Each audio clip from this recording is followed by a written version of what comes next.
Okay guys, here's the intro to the video.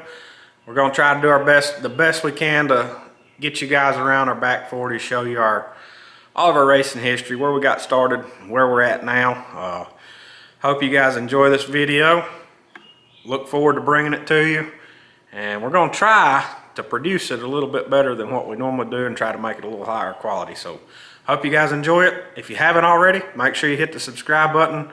This will probably be probably a 3-part series. We're going to try to keep it about 15 minutes of video. So make sure you hit the subscribe button, ring the bell. That way you get the notifications. Thank you guys for watching. Alright guys, so here we have just a couple of pictures we've thrown together here.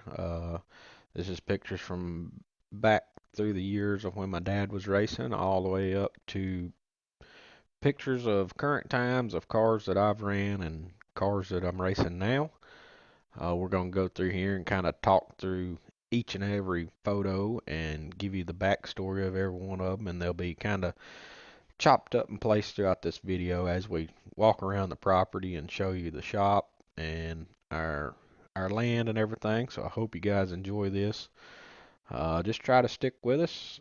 We're going to be talking into the microphone and hopefully kind of do it like an interview sort of. So right here, this first picture, this is where it's all started, I guess you could say.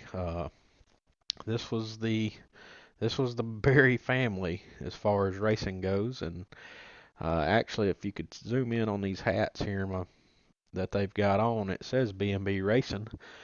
The first one here on the left is my Uncle Wayne.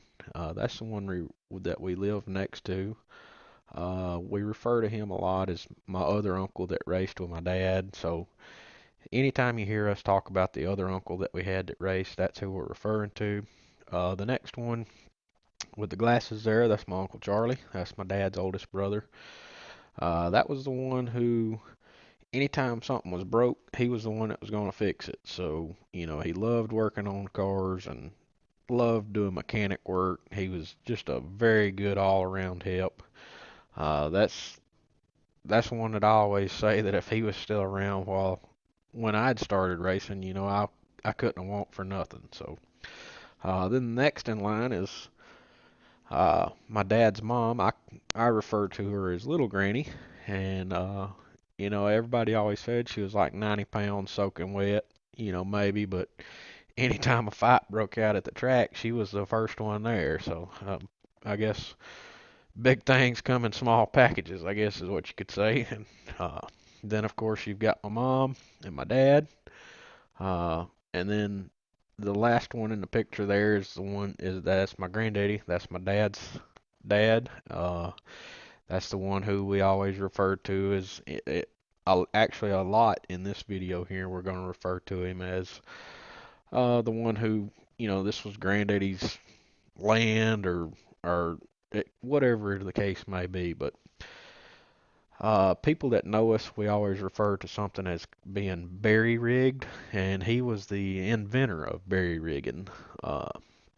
You know, if that was he grew up during the Great Depression, and that was the way he was raised. You know, he didn't have a whole lot, and his job was to make something work with what he had. So, you know, that was definitely the inventor of berry rigging, and that man always done some pretty ingenious things, and I wished I could think of all of them right now to just show you guys, but there was so much stuff. And like, he had a doorbell set up to ring in the back bedroom that had cords running all the way through the house to a pull switch. I mean, there's all kinds of stuff this man done. But anyways, that's kind of the Berry Racing family right there. You know, that's where it got started. So now I'm going to turn it over to my dad and let him talk to you about these first couple of pictures and these first couple of cars, and we'll move on down the line. It's recording. Picking up the legend at his house here. Boxer.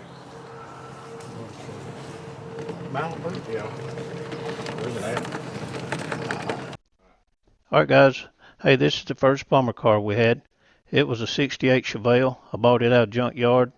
We had to go to chainsaw and cut the tree out from on the front end because somebody didn't put hood on it, and just to get it home. That little '68 Chevelle, all it needed was a little work on the inside and a little rust on the fender wells, and it would have been a nice street car. But we went dirt tracking. So that car right there, yeah, I wish you could have seen it.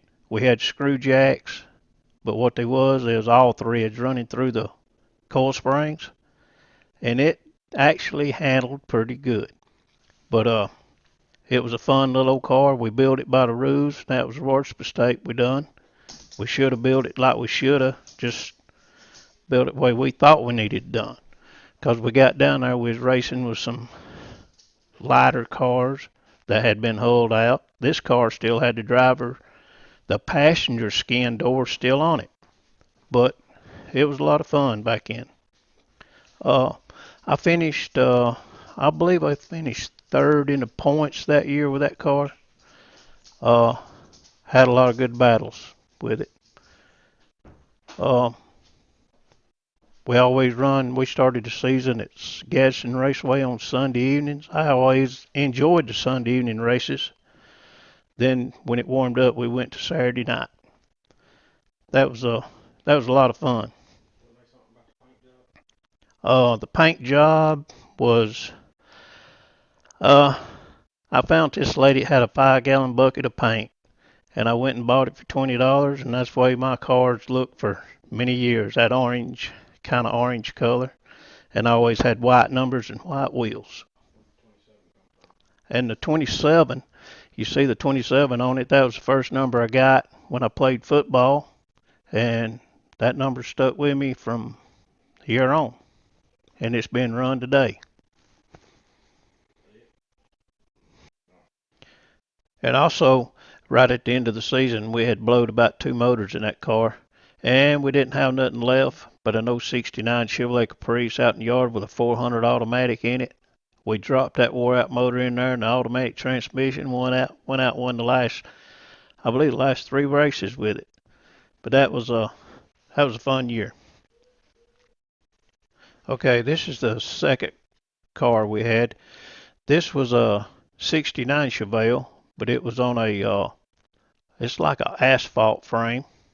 But we had moved up to a hobby class, and we found out real quick we was running in the wrong division because they had a lot more than we did, and that car right there weighed about 3,500 pounds, and the other guys were running around 3. So that wasn't too good. You see a change of colors on it to gold and white, and look at that hauler there, boy. That hauler was something else. And if you can look in there in the background, there's a little Datsun sitting over there on the backside. That was my dad's car. He painted out of that 5-gallon bucket orange. That's where that paint come from on that car. So that trailer right there is the same trailer that it's sitting down there beside the shop today. You see, I don't sell nothing. Okay, this is the third car I had. It was went back to Bomber to where I could compete. This car right here, I traded a 411 rear end a Chevrolet 411 positive traction rear end for this car, and I put a motor in it and tires on it, transmission, and went racing. And you talking about a real good fun year this was. I finished second in the points. I led the points for a long time, and I battled with a guy, if y'all may know him, Roy Hunter. Me and him battled about every night. I'd get the lead on the points, and he'd take it over. Well, he had the points lead one night, and I was coming around, and I thought, I never did see him. And I come around him, was lapping him, and I looked around there, and I couldn't figure out what was going on. But his hanger bearing on the steering wheel had fell off, and he was having to drive with the steering wheel in his lap. So I took the point lead that night. And then about 2 weeks later, I blew an engine and had to set out. And he took the points lead over, and I couldn't regain it. So he finished first that year. If anybody was going to take the lead, I would rather for it be him. That was a good year right there for sure. And if you notice, my ankles right there are kind of wet. Well, the points had been done and over with, and I had my brother driving that car that night, and I had my cadet car down there, what they called them back in, and it wasn't handling too good. And I went over to Duck Pond, and we got a little water on us that night. Yes, that was at Gadsden. That was 1986. See us getting a trophy that night for second place. Uh, that was a mean-looking pit crew right there. You see from the left there, that's my brother Wayne, Charlie, my mom. That's Melinda. That's me and my dad. Uh, that was a rough-looking crew right there for sure. This was the next one that I had. It was they called this class, I believe, the cadet class. This was a 70 model Camaro that was skinned out and put on a chassis. This chassis was I think this chassis run a little bit up in Huntsville on asphalt, but it had the Camaro clip on it, and we turned it into a dirt car. It was a fire car, but again, there was a lot better cars out there than what we had. Yeah, if you can see the color on that car, me and my brother Charlie was out there one night. Well, we were supposed to race it that Sunday, and it was supposed to have been white. But the white paint didn't work out, so we just got a bunch of paint, started mixing it together, and that's what it come out to be. And I thought it was a pretty good looking car. Had the chrome trim around the fender wells and all the McQuarrie racing tires on it we'd bought, brand new. That we don't grind, that we didn't grind back in the days. Or I didn't. I kept all the thread on the tires. And as you can see right there, that's the Camaro that was supposed to be in white. You can see Melinda on the right, and on the left is my mom. And if you can see in the background where it's all flat and cleared out back there, now you can see nothing but woods now. That's how the land looked back then, flat and clear. And there you can see we was at Gadsden Raceway, the high dirt banks over there. That was a fun track right there. And I gotta say thanks to some old friends of my mom and dad, the dairy bar there, 278 Sneed. That was Tiny and Hazel Whitfield's little restaurant. That really was our first big sponsor. It was the first sponsor we had. We appreciated them. If you notice that helmet right there, that's the same helmet that was down in the shop that time we put it on camera. Matter of fact, that's the helmet that's been in all my cars. It went through the whole career with me, nearly. Yeah, when the one that got foam because it was too big. Now this car right here was I believe it was a 70 model Camaro. One of my cousins had out in really they used it for a little goat shed, and I got the hull and brought it to the house. We pressure washed it and cleaned it up. Man, we built that thing from the bottom, from the floor up, and that was a good handling little car right there. We run it at Gadsden, and we run it at Green Valley. That car right there, I've got a lot of seconds in it and a lot of heat race wins, but we never could get the feature win with it. But one night we was at Green Valley, got into the wall on the back straightaway, bent the front clip on it, pulled it back home and put another clip back on it, and that car handled just as good as it did back before it got hit. That was probably about the end we was getting out of it, right at that end of the time of that car. When I sold that car right there, I took it to the guy because somebody had stole his trailer that week when he was supposed to come get it, so we delivered it for him. And as soon as I unloaded it, he had a roll cage sitting by the shop down there, and I bought the roll cage, and that's when I started the next car. This was as I said, when I sold my silver Camaro, I stopped.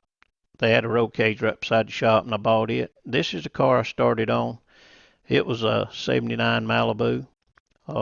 It took me a couple of years to get it put together and rolling, but we raced it every now and then, and we just never did have the funds to keep going and keep going, so we just parked it. Uh, till what that was in 1991. I believe I quit for good then in 1991. 96. Yeah. It was somewhere around in the mid 90s, somewhere right in that. Because that's when I parked it behind the barn.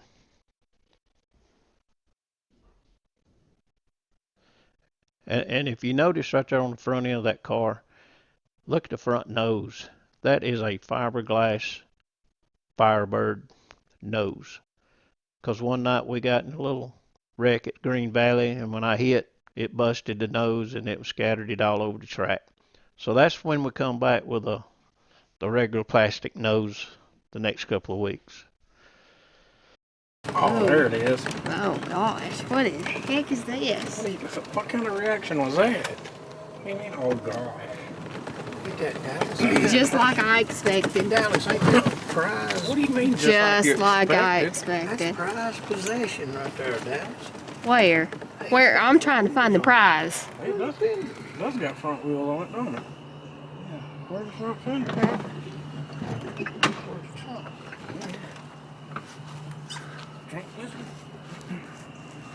Ain't that a prize possession right there? Look at that Yeah, a prize for the junkyard. seat. Look at What? that seat now. Yeah, it sure is.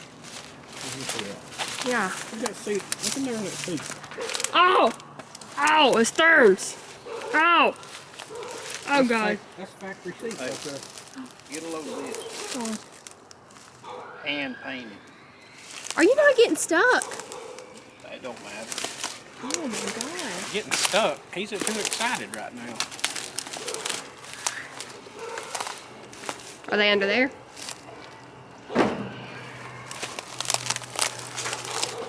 Sorry, baby. That's Maggie just got stuck. hand painted. What, Thor? Oh gosh, Dad. It's in there. Get a load of that. Oh, I ain't getting in that. I'm not getting. No way. You do it. You got thick pants and I got scrub pants. Get the milk out. All right, give me. Give me the milk.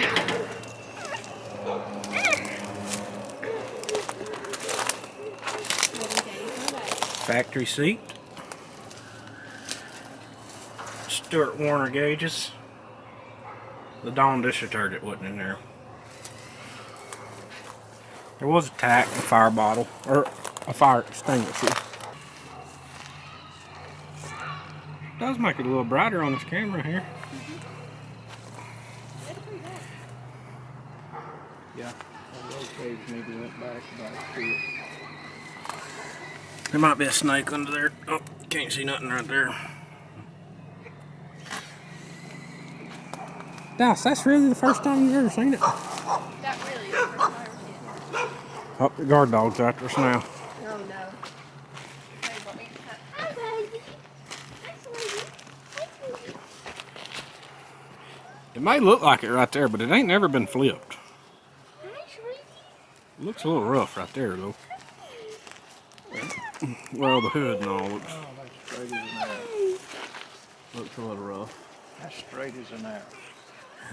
She wants Hey. a dog. What are you doing? She said, I want that dog. You see the doggy She's a dog? doggy. All right, you want to ride back? Okay, guys, that's going to wrap us up here for Blast from the Past Part 1 with Bradbury Racing. We heard from my dad with the pictures and the family pictures of the cars that he had from the beginning to where he kind of left off. Part 2 will kind of be where you saw right there, we seen the Malibu that was sitting out in the field where we still currently have it. Part 2 will pick up on where I kind of took the Malibu over, and as well as some more footage from where we went around and saw the old shop where my dad and uncles used to race out of. So we got some more footage coming. We got some more pictures coming. Just stick with us. This kind of turned into be a little bit longer video than we expected. We're having a lot of fun doing it and kind of going back and reflecting on everything that we've got sitting around and laying around and forgot about and all that. So it's been fun for us and hope you guys are enjoying it as well. Just make sure if you haven't already, hit the subscribe button, ring the bell, and you'll be notified for when part 2 comes out. We are planning to race this weekend. It's a short week. We got to be at the track Thursday, so everything's going to kind of be a little bit hectic. Not sure how much video editing we're going to get to do. We're going to do the best we can to have this video completely edited and be ready to upload. But no promises can be made there because the race car comes first. So, with that being said, we're going to sign off here from part 1. Like I said, make sure you subscribe, ring the bell. You can be notified for part 2. And be on the lookout for a racing video coming up in the shop this week and this coming weekend. Thank you guys for watching. Hope you enjoy.